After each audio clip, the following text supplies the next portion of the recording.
মই পোনপ্ৰথমতে আমাৰ দলৰ সভাপতি হাগ্ৰামা মহিলাই আৰু আজি CWCৰ এণ্টায়াৰ যিবিলাক আমাৰ দলৰ লিডাৰ আহিছে সকলোলৈ ধন্যবাদ জ্ঞাপন কৰিছোঁ। মই এগৰাকী বিধায়ক হৈ থকাৰ পিছতো আমাৰ নেতা আৰু আমাৰ দলে বিশ্বাস ৰাখিছে যে মই পাৰ্লামেণ্টাৰী নিৰ্বাচন খেলিলে দলটো শক্তিশালী ৰূপত আগবাঢ়ি যাব পাৰিব। মই সেইকাৰণে পোনপ্ৰথমে তেওঁলোকক ধন্যবাদ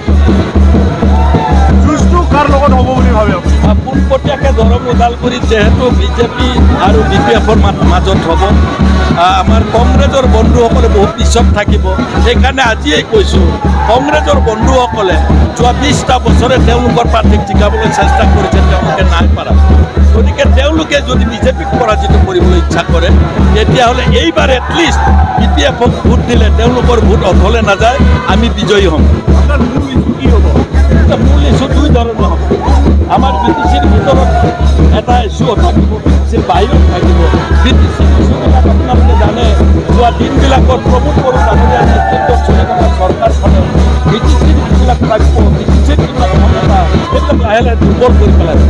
সেইবিলাক দুৰ্বল হৈ গৈছে। মই দুটা এক্সাম্পল দিছোঁ।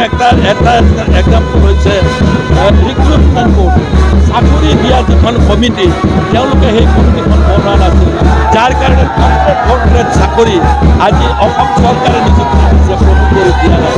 গতিকে তেওঁৰ সেইটো দুৰ্বলতা। 2 নম্বৰ দুৰ্বলতা, যিকেইটা বিভাগ ৰাজ্য চৰকাৰ বা কেন্দ্ৰীয় চৰকাৰে চুক্তি মৰ্মে BTCক দিছিল, তাৰে 16টা ডিপাৰ্টমেণ্ট তেওঁলোকে ডাইলুট কৰি পেলাইছে। হাগ্ৰামা মহিলাৰ সভাই সমিতিয়ে কোৱা আৰম্ভ কৰাৰ পিছতে তেওঁলোকে নটিফিকেশ্যন কৰিছে। গতিকে এনেকুৱা অজস্ৰ দুৰ্বলতা তেওঁলোকৰ আছে, যিবিলাক লৈ আমি কৰা কামবিলাকৰ সপক্ষে আমি